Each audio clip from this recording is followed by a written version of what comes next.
نحمده ونصلي على رسوله الكريم اما بعد فاعوذ باللہ من الشیطان الرجیم بسم اللہ الرحمن الرحیم۔ السلام علیکم خواتین و حضرات، کل کے موضوع میں ہم نے غزوہ احزاب میں پیش آنے والے متفرق واقعات پر نظر ڈالی۔ پچھلے موضوع میں ہم نے دیکھا کہ نبی پاک صلی اللہ علیہ وآلہ وسلم جنگ سے فارغ ہو کر اور غسل فرما کر جب باہر آئے تو حضرت جبرائیل نے آپ سے فرمایا، اے اللہ کے رسول، کیا آپ نے ہتھیار اتار دیے ہیں؟ آپ نے فرمایا، ہاں اتار دیے ہیں۔ یہ سن کر حضرت جبرائیل علیہ السلام نے کہا، لیکن اللہ تعالیٰ کے فرشتوں نے تو ابھی تک ہتھیار نہیں اتارے۔ اس کے بعد حضرت جبرائیل علیہ السلام نے کہا، اللہ تعالیٰ نے آپ کو حکم دیا ہے کہ آپ اسی وقت بنو قریظہ کے مقابلے کے لیے کوچ کریں، میں بھی وہیں جا رہا ہوں۔ اب شروع ہوتا ہے غزوہ بنی قریظہ۔ اس پر حضور اکرم صلی اللہ علیہ وآلہ وسلم نے اعلان کرایا، ہر اطاعت گزار شخص عصر کی نماز بنو قریظہ کے محلے میں پہنچ کر پڑھے۔ اس اعلان سے مراد یہ تھی کہ روانہ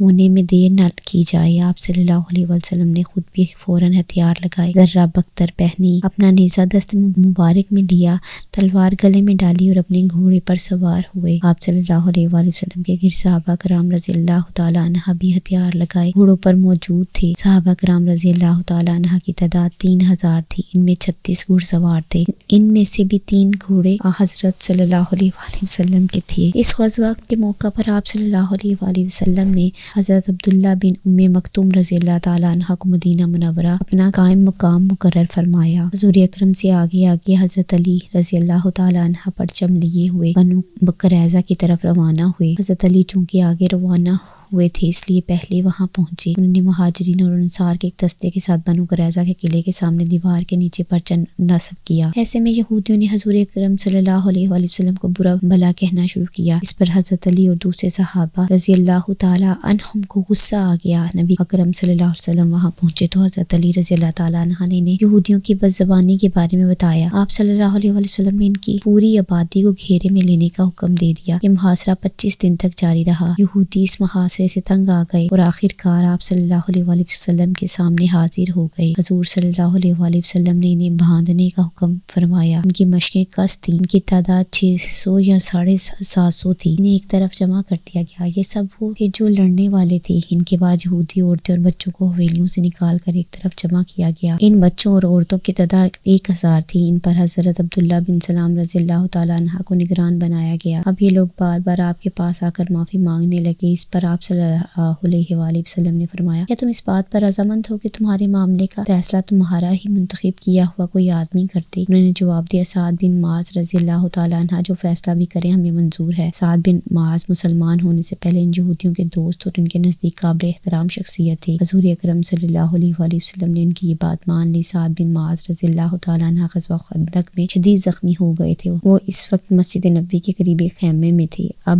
حضرت کے حکم پر انہیں بنو قریظہ کی آبادی میں لایا گیا۔ ان کی حالت بہت خراب تھی۔ آخر وہ نبی کریم صلی اللہ علیہ وآلہ وسلم کے پاس پہنچ گئے۔ انہیں ساری بات بتائی گئی۔ اس پر حضرت سعد بن معاذ رضی اللہ تعالیٰ عنہ نے کہا، فیصلے کا حق تو اللہ کا ہی ہے یا پھر اللہ کے رسول کو ہے۔ حضور اکرم صلی اللہ علیہ وآلہ وسلم نے ارشاد فرمایا، اللہ ہی نے تمہیں حکم دیا ہے کہ یہود کے بارے میں فیصلہ کرو۔ اب انہوں نے اپنا فیصلہ سنایا، میں یہ فیصلہ کرتا ہوں ان کے مردوں کو قتل کر دیا جائے، ان کا مال اور دولت مال غنیمت کے طور پر لے لیا جائے اور ان کے بچوں اور عورتوں کو غلام اور لونڈیاں بنا لیا جائے۔ حضرت سعد بن معاذ رضی اللہ تعالیٰ عنہ نے یہودیوں سے اپنی سابقہ دوستی کی پاہ نہ کرتے ہوئے اتنا سخت فیصلہ اس لیے سنایا تھا کہ ان یہودیوں کا ظلم و ستم اور ان کی فتنہ انگیزی حد سے بڑھ گئی تھی۔ اگر انہیں یوں ہی زندہ چھوڑ دیا جاتا تو یقینی طور پر یہ لوگ مسلمانوں کے خلاف بدترین سازشیں کرتے رہتے۔ ان کا مزاج بچھو اور سانپ کی مانند ہو چکا تھا جو کبھی ڈسنے سے باز نہیں آ سکتا تھا، اس لیے ان کا سر کچلنا ضروری تھا۔ ان کا فیصلہ سن کر حضرت صلی اللہ علیہ وسلم نے ارشاد فرمایا، تم نے اللہ تعالیٰ کے فیصلے کے مطابق فیصلہ سنایا ہے، اس فیصلے کی شان بہت اونچی ہے۔ آج صبح سحر کے وقت فرشتے نے آ کر مجھے اس فیصلے کی اطلاع دے دی تھی۔ اس کے بعد نبی کریم صلی اللہ علیہ وآلہ وسلم نے حکم دیا کہ بنو قریظہ کی حویلیوں میں جو کچھ مال اور ہتھیار وغیرہ سب ایک جگہ جمع کر دیے جائیں۔ چنانچہ سب کچھ نکال کر ایک جگہ ڈھیر کر دیا گیا۔ اس سارے سامان میں 1500 تلواریں اور 300 ذرے تھیں، 2000 نیزے تھے۔ اس کے علاوہ بے شمار دولت تھی، مویشی بھی بے تحاشا تھے۔ سب چیزوں کے 5 حصے کیے گئے، ان میں سے 4 حصے سب مجاہدین میں تقسیم کیے گئے۔ یہاں شراب کے بہت سے مٹکے بھی ملے، ان کو توڑ کر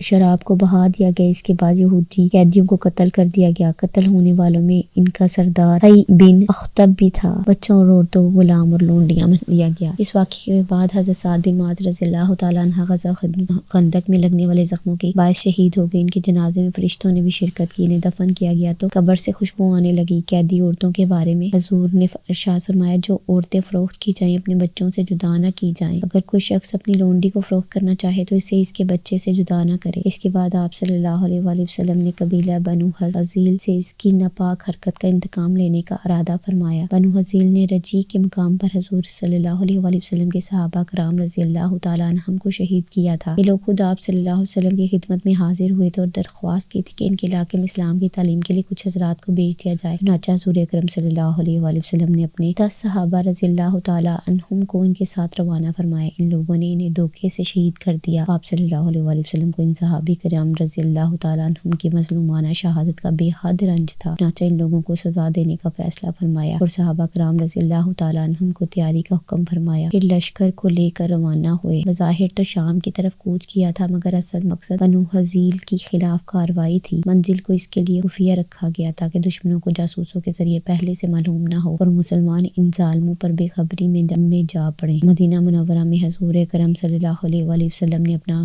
قائم مقام حضرت عبداللہ بن ام مکتوم کو مقرر فرمایا۔ اس غزوہ میں آپ صلی اللہ علیہ وآلہ وسلم کے ساتھ کافی تعداد میں صحابی رضی اللہ تعالیٰ عنہم تھے۔ ان میں سے 20 گھوڑوں پر سوار تھے۔ پہلے حضور اکرم صلی اللہ علیہ وآلہ وسلم اس مقام پر پہنچے جہاں صحابہ کرام رضی اللہ تعالیٰ عنہم کو شہید کیا گیا تھا۔ آپ صلی اللہ علیہ وسلم نے وہاں سے ان کے لیے مغفرت اور رحمت کی دعا کی۔ ادھر کسی طرح بنو حذیل کو پتہ چل گیا کہ مسلمان ان پر حملہ کرنے کے لیے آ رہے ہیں۔ وہ ڈر کے مارے پہاڑوں میں جا چھپے۔ جب حضور اکرم صلی اللہ علیہ وآلہ وسلم کو ان کے فرار کا پتہ چلا تو صحابہ کرام رضی اللہ تعالیٰ عنہم کو مختلف سمتوں میں روانہ فرمایا، لیکن ان کا کوئی آدمی نہ مل سکا۔ پھر حضور اکرم صلی اللہ علیہ وآلہ وسلم واپس روانہ ہوئے۔ اس غزوہ کو غزوہ بنی لحیان کہا جاتا ہے۔ راستے میں حضور اقدس صلی اللہ علیہ وآلہ وسلم ابوا کے مقام سے گزرے۔ یہاں حضور اکرم صلی اللہ علیہ وسلم کی والدہ کو دفن کیا گیا تھا۔ آپ صلی اللہ علیہ وآلہ وسلم نے ادھر ادھر نظریں دوڑائیں تو اپنی والدہ کی قبر نظر آ گئی۔ آپ صلی اللہ علیہ وسلم نے وضو کیا اور 2 رکعت نماز ادا کی۔ پھر حضور اکرم صلی اللہ علیہ وسلم روئے۔ آپ صلی اللہ علیہ وسلم کو روتے دیکھ کر صحابہ کرام رضی اللہ تعالیٰ عنہم بھی رو پڑے۔ حضور اکرم صلی اللہ علیہ وسلم مدینہ پہنچے۔ ابھی چند راتیں ہی گزری تھی کہ خبر ملی مینا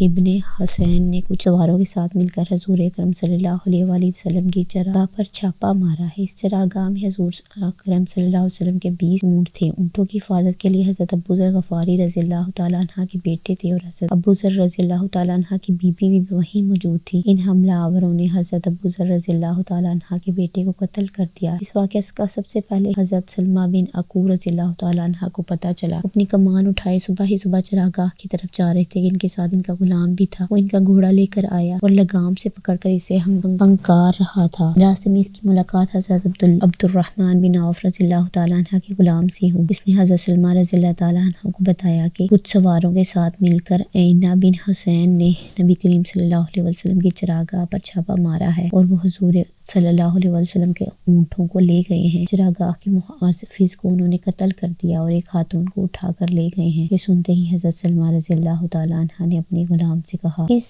گھوڑے پر بیٹھ کر روانہ ہو جاؤ، نبی کریم صلی اللہ علیہ وآلہ وسلم کو خبر دو۔ غلام تو اسی وقت روانہ ہو گئی۔ ساتھ ہی سلمہ رضی اللہ تعالیٰ عنہ ایک ٹھیلے پر چڑھ کر پکارے، لوگوں دوڑو۔ کچھ لوگوں نے نبی کریم صلی اللہ علیہ وآلہ وسلم کا اونٹ لے اڑے ہیں۔ یہ اعلان 3 بار دہرا کر وہ اکیلے ہی لٹیروں کی طرف دوڑ پڑے۔ پھر آج کا موضوع یہیں پہ اختتام پذیر ہوتا ہے۔ کل اسی واقعے کو آگے کنٹینیو کریں گے۔ تب تک کے لیے اللہ حافظ۔